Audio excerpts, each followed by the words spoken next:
Just for people kind of waiting, one of the reasons we're doing this one just like Zoom only, at least for like a lot of people. Well, one of the obvious ones is that Mason is doing this training and he's in Cedar City.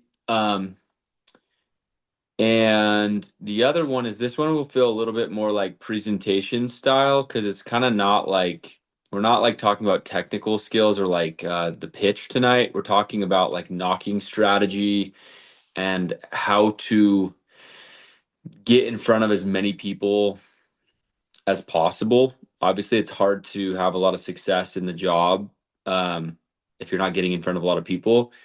And there's actually a strategy to getting in front of a lot of people. Like if you were just to kind of mindlessly snake through a neighborhood, you'll get a result. But Mason's got some content prepared for tonight that I really think will help you guys get in front of a ton of people.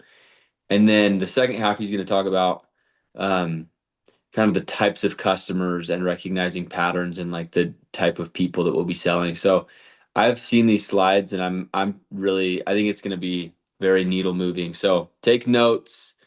Um, this one will be different. It's going to be more of a presentation, but it'll be a really cool training tonight. So, and Mason's done a lot of work to come up with some concepts and some ideas around this subject and topic, and so he's super qualified to teach it. So, with that, Mason, are you ready, or do you want to wait a little bit longer? Yeah, we're good to go.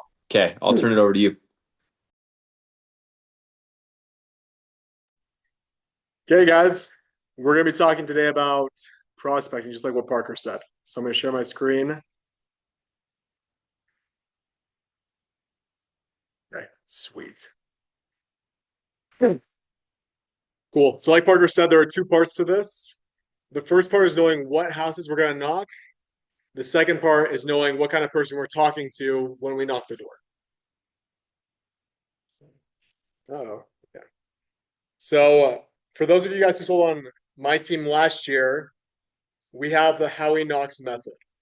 And what that looks like, this is a screenshot of my first summer knocking, and this is a screenshot of my second summer. For those of you unfamiliar with pest routes, these gray dots represent people that did not open the door.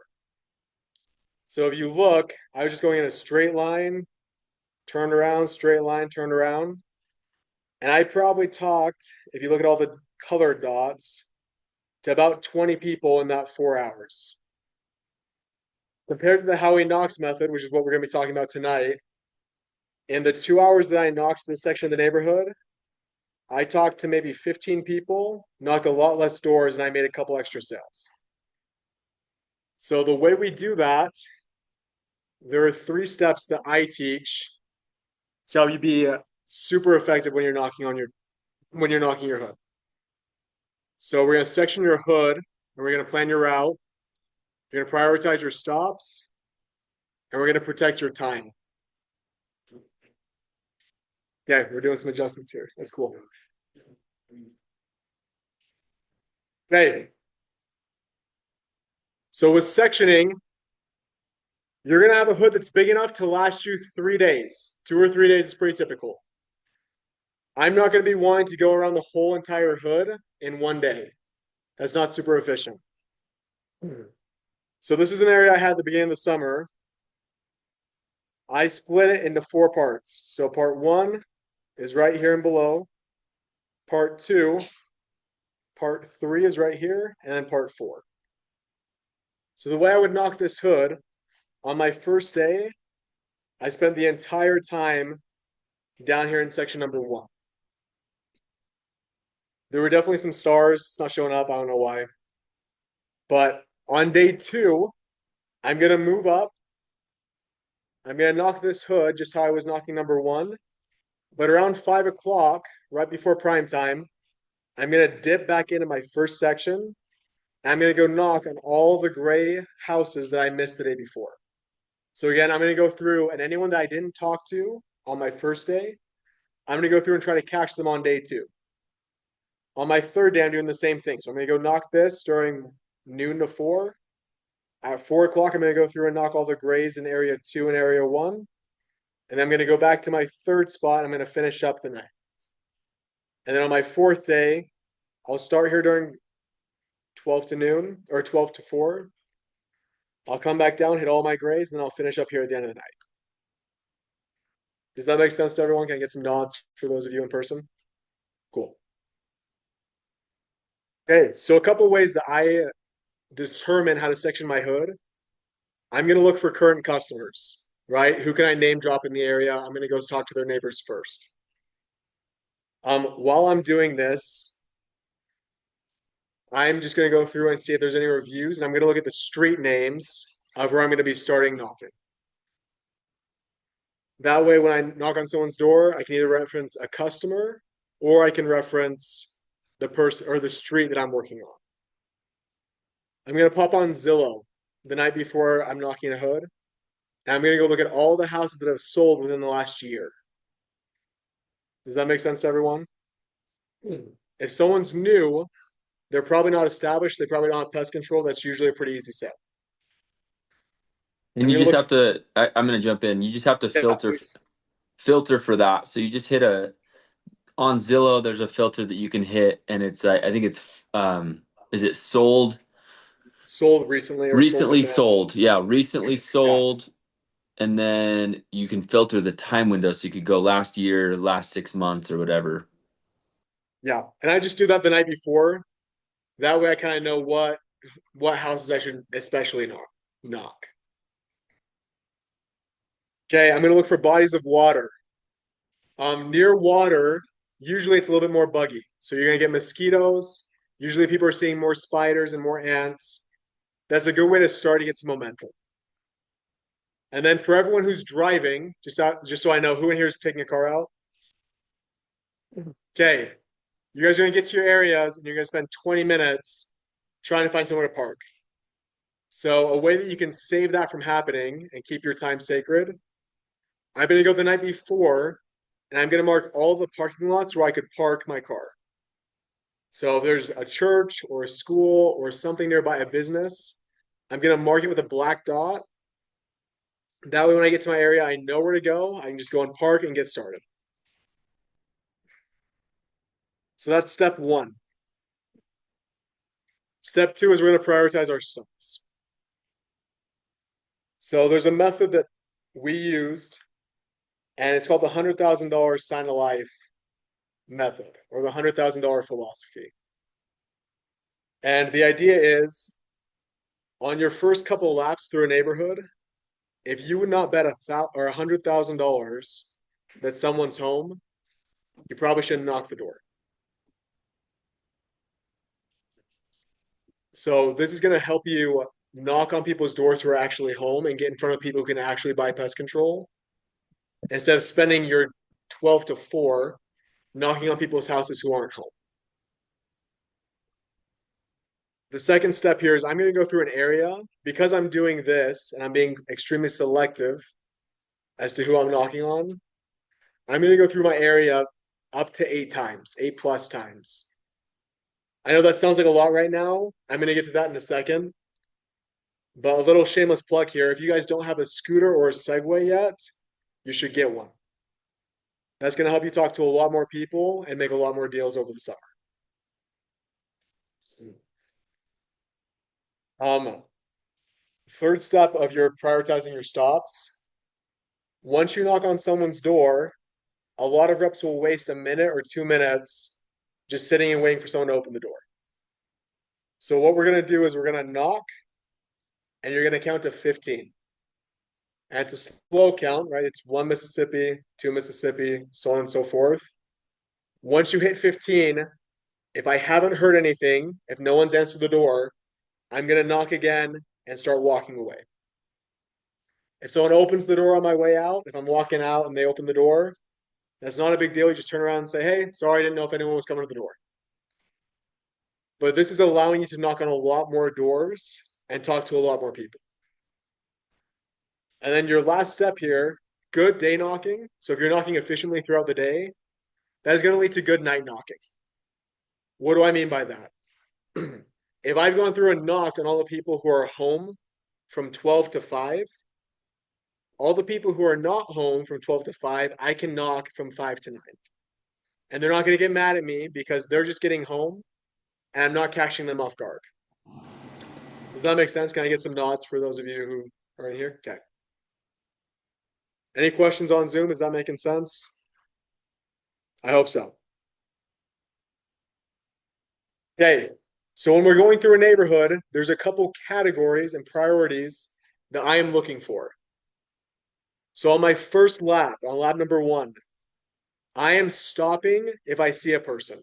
So this is if I see them outside, if they're in their car, pulling in or out, if I see the garage door shutting. Those are all things that help me know for sure that somebody is home. So my odds of somebody opening the door and being able to interact with them are extremely high. On my second lap, I'm looking for 3 cars in the driveway, open blinds with lights on, open garages, something that's going to show that someone's home, even though I'm not necessarily seeing a person. On my second lap, I'm looking for 2 cars, again, windows open, lights on. Next lap, I'm looking for a car in the prominent spot of the driveway. So what that means, if there's a car-like space between a car and a door, that's probably not the decision maker's car, right? If you're pulling into a driveway, excuse me, you're going to park closer to the door. You're not going to park on the other side of the driveway. So if the car is parked close to the door, I'm going to go knock it on my 5th lap or on my 4th lap. My 5th lap, if there's just a car in the driveway, period. 6th lap, no cars in the driveway, but it's a livable house. Right? If a house looks like a shack, they probably can't afford pest control anyways. So let's be cautious of knocking houses that don't look livable. The key here is that you probably will not get through lap 6 by the time prime time comes. At 5 o'clock, your day resets. Right? Everyone's getting home from work, they're coming back from school, they're getting done with extracurriculars. So at 5 o'clock, I'm starting over. So if I got into lap 5, I'm going to start over one more time and go through and see if I can find people outside and 3 cars in the driveway, so on and so forth. If I'm on a lap and I see a sign of life that is above the level that I'm at, I'm going to prioritize that house. Okay, so if I'm knocking cars or if I'm knocking houses with 1 car in the driveway and I see someone outside, there's a huge blinker over that person. I'm going to go get them. Does that make sense to everyone? Okay. If you guys want to take a picture of this, I would encourage you guys to follow this throughout the summer.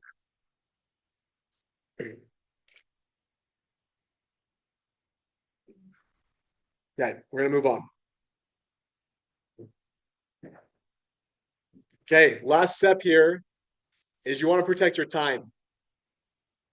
It's really easy when you're doing door-to-door sales for you to get caught up talking to people and to do things that aren't going to push the needle for you revenue-wise. I don't know about you guys, but like I said before, this isn't a charity. We're all doing this to earn money. So my first point here, you guys are all going to have a PDF or a sheet throughout the summer to track your stats. That is something that's going to help you a ton. For me, I know my stats. If I'm having a conversation and I know it's not going anywhere, I can chalk that up to one of the people that I talk to before I sell, and I'm okay to step away from it. When you know your stats, you don't become desperate. Does that make sense? If I know that I'm going to sell someone for every 10 people I talk to, I'm okay cutting my 5th conversation short if it's not going anywhere. I'm okay saying, hey, I've got a couple other things to do. I appreciate you. Have a good day. And going to the next house. My second thing here is do not knock on empty doors. This was something I did a lot my first summer, and I really regret it. There are going to be houses that you see that do not look like anyone's there. Don't waste your time with those houses. If it doesn't look like someone's there, don't knock it. You're going to waste 3 minutes of your time going up, sitting there, and then coming back. So save yourself the time to go talk to someone who can buy your pest control. Don't spend time with non-buyers. This is something that I spent a lot of time doing my first summer as well. You're gonna meet a lot of nice people who want to talk to you. You're gonna meet old people who want to set you up with their grandkid. You're gonna meet young people who want to know all about you and your life story. You're not there to make friends first. You're there to sell pest control. If you're making friends along the way, that's great. But don't spend 3 hours talking to grandma because she wants to set you up with her grandkid. Sales should be quick. I think a lot of first year reps take 30 or 40 or 50 minutes to do a sale because they think it needs to be that long. Most sales should be between 5 and 15 minutes. Obviously, there's some exceptions there, but if someone's talking your ear off, it's important for you to kind of cut to the chase and bring it back to pest control. Holly. So yeah, Holly just asked, is it 5 to 15 minutes from when they answer the door? And the answer is yeah. Mhm. And then when you're setting callbacks, so if someone tells you to come back later, you set the time of the appointment and it's always after dark. So for me, 8:30 is usually my rule. I'll say I'll come back after 8:30.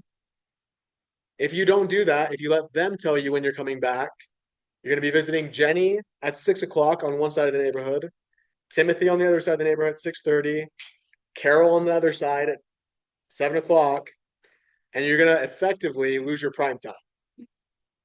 So anyone who's a callback, I tell them I'm coming back after 8:30. That's a way that I get to keep my prime time and then get all my callbacks after dark when I couldn't talk to anyone Hey, one thought on that last one. new. No. My thought is this is like I always did that same thing because a door that you've said you're going to come back to is already warmed up and they're not spooked if you're knocking their door at 8:30. However, someone that you haven't knocked and they don't have an expectation of you coming back, you might frustrate someone by knocking their door too late. So you protect your prime time and amazing hours to go knock fresh new prospects.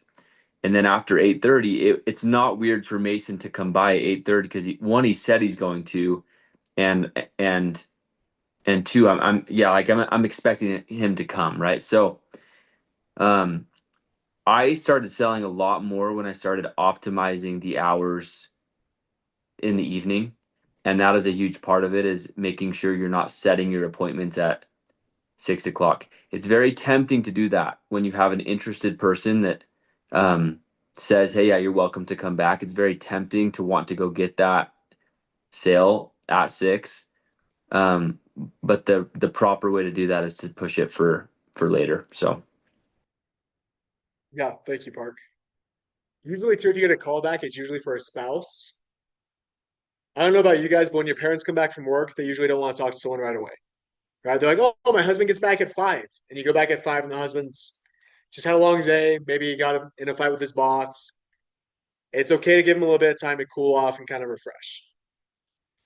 So, just in summary, we're going to section off our hoods, right? So, usually each section is going to have about 100 houses, give or take. We're going to plan where we're going to knock first. So, we're going to look at current customers, water, like places to park. I'm going to be very intentional about where I stop and with who I talk to. And I'm going to protect my time with those people that I'm talking to. So that's how you know what doors to knock.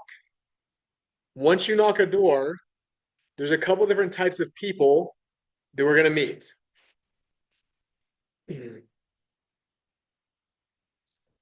So, so who in here is familiar with the golden rule? Raise your hand. Golden rule from the Bible? Okay. Okay, so the golden rule is to treat others how you want to be treated. The thing is not everyone wants to be treated how I want to treat myself, right? Some people want to be treated differently. So with sales, I want to treat others the way they want to be treated. That's called the platinum rule. And to this example, I want to sell others the way that they want to be sold to. Does that make sense for everyone? Okay, if you guys knocked on my door and my wife answered, You're going to sell her very differently than how you'd sell me, right? We're very different people. We buy things very differently. So you're going to take a different approach with Libby than you would with myself. So people obviously are very different. Overall, they fall into four different categories. So those categories are a bull, an owl, a tiger, and a lamb. So a bull, the way you know you're talking with a bull, they're very controlling people. They're used to being in charge. They're usually quick-tempered and they feel abrupt. They cut to the chase pretty quick. The questions they ask are typically what questions? What do you want? What is the price? Just tell me the price. They're very to the point. Just out of curiosity, by raise of hands for those of you in person, who thinks you're a bull in here? Yeah, there's something. Yeah. Okay. So a bull is someone that when you knock at their door, again, they're going to swing it up and they're going to say, "What do you want?" And that can be a little intimidating. A couple tips when you're selling to a bull is you want to get to the point quickly. They don't appreciate fluff, right? So on your pitch, they don't really care if you're doing the pest control for Susan, Carol, and everyone else. They want to know what you're doing. So when a bull opens the door and they say, "What are you doing?" I'm typically going to cut to the close. And I'm going to say, "Hey, I'm out here doing the pest control for your neighbors. Who do you have coming out for that this year?" And I'm going to skip the whole question of, has anybody come by to let you know what's going on? They just want to get to the point. Like it says here, they're very business first kind of people and then social. So when you're going throughout the sale, they're going to be wanting to know about pest control. You're going to tell them about pest control on the front end. After you've made the sale, that's when you guys can talk about you a little bit. These people want control. That's very, very important for them. So as a salesperson, I'm going to give them the illusion, hence the air quotes, of control through two option closes. So I'm going to use lines such as, "Yeah, would you like me to do the inside or just the outside?" So I'm giving them a choice, but either choice is something that I want them to do. Does that make sense to everyone? These people are high assertive, so they know what they want, low emotion. They're not going to sit there and chat with you about how they're feeling. And their biggest fear is to be taken advantage of. They don't want to lose. These are the type of people who are very competitive. They don't want to be the loser. So a few one-liners that I like to use with a bull are, "Hey, just give me 10 minutes. If you like it, great. If not, no problem." Right? I'm getting 10 minutes either way, and they get to choose if they like it or if they don't. I can tell you're a straight shooter. I'll cut to the chase. The magic with that is you can say that line and give them the exact same pitch that you're going to give anyways. So, "Hey, I can tell you're a straight shooter. I'm going to cut to the chase. I do the pest control for Steve and Cheryl. Have they let you know what's going on? Or who do you guys have coming out for that this year?" Right? I can tell you're the type of guy to jump on a good deal when he sees one. So this is something I'm going to use in the backyard. Again, you want to be careful with your tonality. You don't want to come off as salesy. But these are the kinds of guys where I'm going to kind of wave the flag in front of them and be like, "Yeah, like obviously, if it was a good deal, you're the kind of guy who'd do it, right? You're the kind of guy who can make decisions." And then down here, I've got my two option clothes, right? Would you want the inside done or just the outside? Do you want me to take care of the shed for you or just the house? Do you have a pretty good idea of how a bull works? Okay, I want everyone to think of a bull in your life. Someone who fits this description. Okay, next up, we've got a tiger. So tigers are very extroverted, enthusiastic people. They love to make decisions based on how they're feeling. So they typically will ask a who question. You think that'd be the owl? It's not. It's the tiger. But they're going to want to know, who are you? Who else do you do in the area? Right? They want to get an idea of the person that they're talking to. So the ways that I'm going to help connect with a tiger and sell a tiger is I'm not going to bore them with details. They do not give a crap about the type of product I'm putting in their eave or how many feet out from the base that I'm going to treat. They want to know about me, right? They want to know the general idea, and they're going to ask me a lot of questions about myself and about the company. So with these kinds of people who are very social, bandwagoning is extremely effective. So by saying, yeah, I do a bunch of the other neighbors nearby, I do Carol, Susan, Jennifer, Whitney, that is very effective to help these people want to buy pest control. Um, the one thing with these kinds of customers that you want to keep in mind, these are the people who like to talk. Very, very chatty Cathy's. And if you're not careful, you're going to end up spending a lot of time with these people who have no intention to buy. So it's important to set clear expectations that I am here to sign you up first and be your friend while I'm doing it. So these people are very high assertive. They know what they want, high emotion. Their biggest fear is being disliked. And the cool thing with tigers is pressure is not pressure if you're their friend. So you can say a lot of things. So like right here, my one-liners are a little bit more forceful, but you can say these in a friendly way and they're going to take it just fine. So, hey, I'm not going to give up on you. I know you need this. Just give me a shot. Things of that nature work really well with this type of person because you're friends, you've established that you guys have a relationship, and they're going to buy because they like you. Who in here thinks you're a tiger? Raise your hand. Okay, I'm definitely a tiger. Next up is an owl.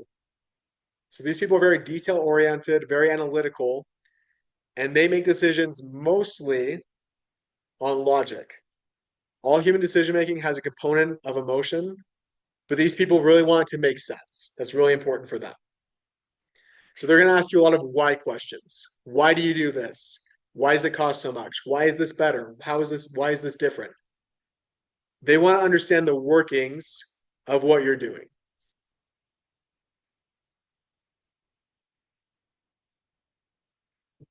If that doesn't look like it, this last picture, I don't know what else does. Like that's it right there. A couple ways to help sell an owl is I'm going to answer questions that they might have as I'm describing my scope of service. So as I'm going through telling them about how I'm going to granulate the yard, I'm going to tell them why I granulate the yard and what that's going to mean and how it works. If I'm telling them about how I'm going to do the base of the home, I'm going to tell them why it works, how it works. These people want details. Something else that helps these people is they want to see data. A great way to show them data is to pull up Google reviews. Similar to the last people who want to know the bandwagon, these people want to see the feedback. They want to understand what kind of a service you offer and what do other people think, and they're going to take that into account as they're making a decision.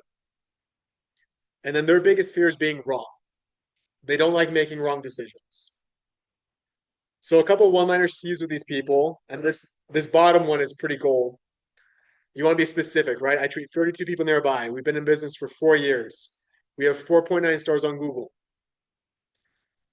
The objection that you're going to get with these people are let me do my research, let me think about it, let me get some other bids.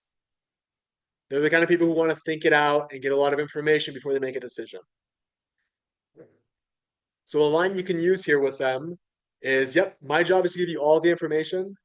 That way you've already done your research and you can make an educated decision today. That way I can get a yes or no instead of giving out my phone number to 100 different people over the summer. So just out of curiosity, who in here thinks you're an owl? Okay. A lot of people who think they're owls are actually lambs. I know a lot of you guys are laughing. I know the animal is less cool. That's okay. So the traits of a lamb, they're very cautious and they want consistency. They don't like change. These are the people who are loyal to a company for a long, long, long time. The questions they're going to ask are how questions. How does this compare? How does this benefit me? How does this work? They want to understand how this relates to what they have and the similarities between the two. As you can tell, this is kind of a chill type of person. Um, these people are typically shy or a little bit more shy than most than your average door-to-door sales rep. They're also the kind of people who are going to dodge a close. What that means is you're going to try to get them to say super cheap. You're going to be in the backyard trying to get them to say how much, and they're going to try to find a way to sidestep their close. The reason being is they don't like conflict. They're very scared of saying no and being contentious. So a couple ways to help is to explain how it compares to what they're currently doing. If they're a DIYer, if they have another company, show them the similarities between the two and then emphasize what you're going to do that's better. These people are not the type to make their own path. They don't go out and trailblaze. You're going to need to show them the path to signing up with you and what that looks like and outline it very, very clearly so that they can follow you and they can follow the plan that you guys have made together. These people are very volatile decision makers. And what that means is they're going to pick the path of least resistance. So in the moment, it might be easier for them to say yes, even if they don't want it. So they're going to say yes, you're going to leave, and they're going to text you and be like, no, dude, I'm all good. Or they're going to call the office 20 minutes later and cancel. I remember this last year I sold a lamb. I walked out the door and I saw him pick up his phone, and then I saw the account go red like 3 minutes later. Everyone is going to sign up some lambs that cancel. That's okay. That's just part of sales. Something that you can do to help with that, though, is take a selfie with them and send them this text. So there's a couple one-liners that I incorporated into this, but I'm going to help them remember when they go to cancel why they signed up in the first place. So the text reads, "Hey customer, thank you again for supporting me and my family." Right? They're emotional people. I'm really grateful that I got to meet you. It was such a pleasure. Guilt trip them. Landon says guilt trip them. You kind of are. You're guilt tripping them to not back out on what they've committed to do. And then right here, if you have any questions, give us a call. Thanks again for giving me a shot. Mason Art, Palisade Pest Control, image attached. If you can build rapport and send them a picture of you with this text, the odds of them canceling goes way down. Because when they go to cancel, they're looking at your text to get the phone number to cancel, and they see a picture of you guys. It's you expressing your gratitude. You really appreciate them giving you a shot. And they go, you know what? Maybe I'll hang on to this kid. Now, best way to get a selfie? Let me get a selfie so I can remember you. This guy was a YouTuber. I get his ads all the time on YouTube. He does technology. So I told him, hey dude, let me get a picture of you so when you're famous I can flex. But a one-liner that's really gonna help with a lamb, because again, they want consistency, is the owners have done this for decades. The owners have decades of experience, and they've helped thousands of people. That's helping them understand that this is consistent and that you're someone that they can trust. So, really quick before I open it up to questions, like I said before, we're trying to follow the platinum rule. So each of us probably falls in one of these categories. Usually there's a primary and a secondary. So like maybe you're a tiger with a little bit of shark, or maybe you're a tiger with a little bit of lamb, not shark. But the goal when you're doing sales is to be a chameleon.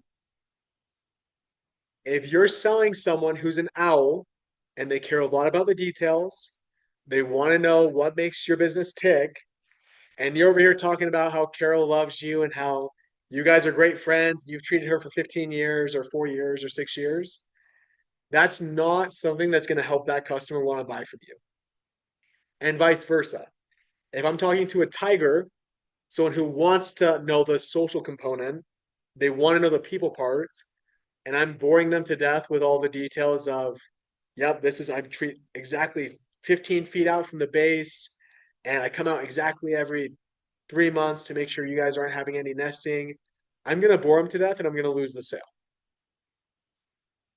So as we go about knocking on doors, We're going to categorize who these people are that we're talking to, and we're going to sell to them the way that they want to be sold to. Does that make sense? Can I get some head nods? Okay.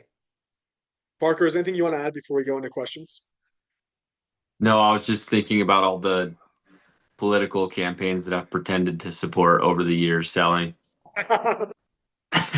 I just, I don't know, for some reason that was the thing that came to my mind is like, it just makes sense, right? Like, people won't buy from you unless they like you and they trust you. And like, you don't have to lie we don't want you to lie and pretend like you are someone that you're not. But like, there's just an art to making sure someone feels comfortable with you and treating them how they want to be treated. And so like, um, I mean, yeah, like if someone's like way on the right politically, like I'm gonna kind of like I'm gonna make some comments maybe that like make them feel comfortable or even if it's not like my position, like make a couple comments that might make them laugh around that or whatever.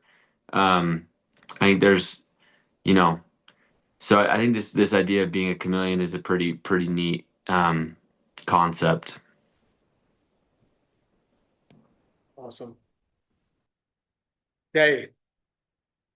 Does anyone have questions? If you guys have a question, I'll repeat it so the Zoom people can hear. If anyone on Zoom has a question, now's your time. So I had a question Okay. about your prioritization. Yeah, go for it.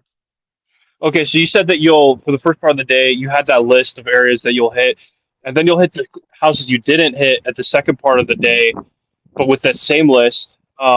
But obviously, you would like hit a house if you like didn't get to talk to them, and then you see them. Um, but I guess if it doesn't hit that first party, like if you don't literally see them, but let's say you see priority two and there's like it really looks like there's people home, would you hit that house or would you go on to like other houses you haven't hit that might also have same level of priority?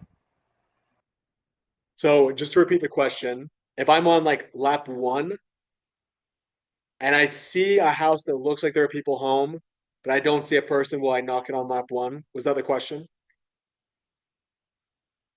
Yeah. I usually won't. I'm trying to get the people who are outside on my first go and just go through the neighborhood and try to get a vibe as quickly as I can. That first lap's pretty quick. Like I'm probably talking to like 10 people max, but it's helping me get some momentum and start my day off on a good note. So I'm probably going to save that house for my second lap, but it's probably going to be in 30 minutes. Good question. Blake, did you have something? What's the most common like character type that you see for what do you think is most likely? That's a good question. So Blake's question was who's the most common of the four personality types? I think there's a pretty even split. You'll see the people in different places though. So like your bulls, those are typically like DIYer, blue collar kind of people, right? Your tigers are more of like salespeople are usually tigers, right? Pretty social. People were okay talking to people. Those are also like think of like soccer moms or like people who are on committees and go out of their way to like be involved in the community. The third type, owls, those people love like engineering, math, analytics. Those are like the types of careers that you're gonna find those people in.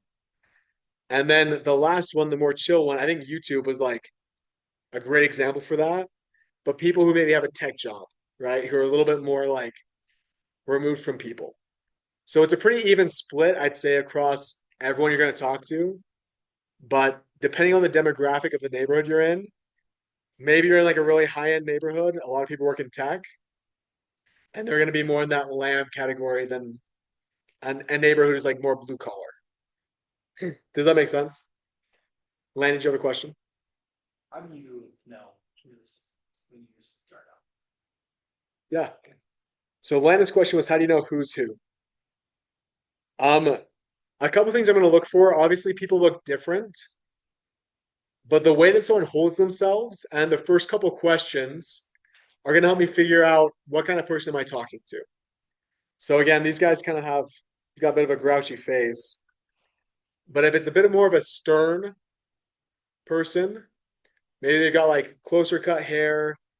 They're kind of like taking an authoritative stance. So like they're standing up, broad shoulders, chest up, and they open the door with a little bit of like, who you doing, a little bit of aggressive or abrasiveness. That's how I know that I'm working with a bull. If so, like this is a good example, right? This guy, beard, big guy, he's kind of quick to the punch when I met him. With a tiger, they're a little bit more open with their body language. So right here you can see big smile, face up, big facial expressions, and she's talking with her hands. If you guys watch me, you're gonna notice that I do the same thing, right? I make big facial expressions. I talk a lot with my hands. They're gonna open the door and be like, "Oh my gosh, how you doing? Can I get you some water? Can I get you a snack?" When you get those kinds of people, that's probably a tiger. And like right here, she's got like the colorful dress, big smile. She gave me snacks the whole 3 days I was in the hood. I'd drive by and she'd come out and give me like whatever she was feeding her kids for lunch. It was pretty sweet. Your owl, these are people who are going to wear like pretty, again, like analytics, engineering, math. I Steve know these Jobs. all, They're gonna wear turtlenecks like Steve Jobs. yes, Steve Jobs is an owl. But that's the type of dress that you can expect. So someone who's put together, they've got like a button-up shirt, I think is pretty common, like a professional white collar kind of a job. They're put together. Usually they're like pretty clean cut, clean shaven, clean haircut. They're very organized. So if you see like a messy porch, it's probably not an owl, it's probably like a tiger. But if everything's pretty clean, then I know I'm dealing with an owl. If the car is spotless, freshly washed, waxed, the yard is like really pretty, like really nicely cut. The hedges are all done nice. I'm probably working with an owl. Again, very detail oriented. Um, Not a customer I had. It's actually a person here on SU campus. But he is probably one of the most owl people that I've ever talked to. And then the lamb, when I talk to this person, they're pretty quiet. These are kind of people that you feel like they'll just kind of sway in the wind, right? They're super chill. If you're telling them something, they're just gonna say, "Okay, cool, sounds good." As you can kind of tell, it's a little bit more of a casual look with like softer, more relaxed facial features. These are the people who are kind of like not in a bad way, not to diss on parents, but like tired parent vibes of like, yeah, dude, I'm here. So if you look, this guy, it's kind of hard to see, but he's got like the oversized tee, the hat. He was super chill with me on the front door. And his questions were like, yeah, like I've got a company, like what, like how are you guys different? And I just went through and I told him what we did that was similar and how it was a little bit different and how it was a better bang for his buck. So that's how I'm going to determine who I'm talking to based off kind of what they're wearing and how they're responding to me as I'm talking to them. I also think there's like pockets in our country where culturally there's like some commonality or like some patterns, like we've had a team in New Hampshire, for example, for 3 or 4 years, and that's way up out east. It's like there's a culture there of like quick. Um, there's probably a lot of bulls and owls, like sophisticated, either like sophisticated, detail oriented people or like quick people that don't want to be messed with, don't want to be taken advantage of. And a lot of reps see that or hear that and it makes them nervous. Like, oh, it must be hard to sell pest control in a market like that because I'm dealing with fast people that are nervous or suspicious or they want to make sure that they have all their details. Um, it's just because it's different doesn't mean it's hard, right? Like, um, yeah, different doesn't always mean hard. It just means different. Like you just need to learn a new skill. And some of you guys might kind of vibrate at a frequency that like is so like some of these might feel more natural for you to connect with. Like Mason might just naturally really connect with the tiger if that's kind of like who he is. And so you have to just kind of challenge yourself to like with a grandma, slow down. With a someone that's very detail oriented, if you're kind of more of an emotional person, like just slow down and share a little bit more details with that person because that's what's important to them, right? Um, some of you guys I've met you are like very like um, you're kind of eccentric and emotional with how you talk and big gestures and stuff. With someone that's a bull, like less words and more just like being respectful of their time and getting to what you're offering is their love language. And so I just think it's a really neat idea, like that Mason's sharing, just this idea that like God created us all differently and we all kind of operate at a little bit of a different frequency. And people want to be treated the way that they want to be treated. And if you're slow paced with a bull and he wants you to get to it, you're going to turn him off or her off and you're not going to get that sale like ever. So, um, anyway, love Yeah, this stuff. that's exactly right. When you guys think of so like Parker talked about the North, when you think of the South, so like where a lot of us are going to be knocking, you think of like Southern hospitality, right? There's Yeah. probably a lot more tigers in the South than there are in the North. So obviously, that's something that you can consider, but each one of these buying types is still a buying type. Yeah. None of these are like impossible to be sold people. Like You just need in to communicate. Alabama, you're going to get engineers that are going to be bulls and owls. You're going to get, but then you're going to get some people that are working blue collar jobs or people that are, um, wh- I don't want to stereotype at all, but like there will be, it's important to send the text after and try to make sure that they're a solidified sale with a certain type of customer. There is such a thing in sales as like easy come, easy go. And if the sale felt really easy, like wow, I literally didn't overcome a single objection, and that person like like I think that they buy from everyone that knocks their door, but type of thing, then you should send them a solidify the sale text after with a screenshot, thank them for giving you a shot for the year. Um, so like there is such a thing as easy come, easy go. And there's not, it's not just like Southern hospitality is a thing, but even in the South, there's going to be pockets of people that work for NASA in Huntsville, Alabama, for example, that are like very sophisticated, quick people, even though they're in the South, and you got to treat them, you can't treat them like just slow pace shooting the breeze with them, you know? So, Yeah, that's spot on. Well, cool. Does anyone have any last questions before we wrap up? TJ? Just kind of wondering, like, if this has more to do with like where you guide the conversation, or if it's like more trying to mirror their personality, or just been about. Yeah, so TJ just asked, is it more knowing where to take the combo or if it's just mirroring them? It's a little bit of both, but ideally you're mirroring them and their style. So the sale, you're gonna follow the same process for each person, but I'm gonna match their buying style to the way that I'm going throughout my selling process. So if they're a bull buyer, I'm gonna give them the bull presentation. Okay, awesome. Any last questions on Zoom before we wrap up? Okay. Well, guys, thanks for watching. We'll post these slides to the Point app. Is that right, Parker? yeah, and this will be recorded as well. And I would if I'm starting in a couple weeks, I would that first half of the presentation in terms of getting in front of a lot of people. Oh my gosh, that was like I wish I would have known that stuff my first couple years. Like I walked around. First of all, I was never on. I'm old, so I didn't use a scooter or Segway, which is like a massive hack.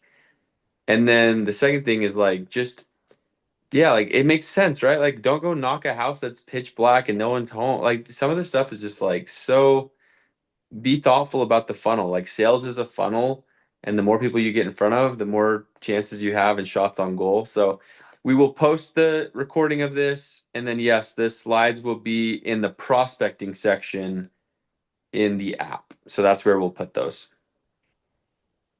Awesome. And I'll send out the template on Slack, just so everyone's got it. Cool. Thanks, Mace. Hey, Appreciate you, man. thank you guys. Okay.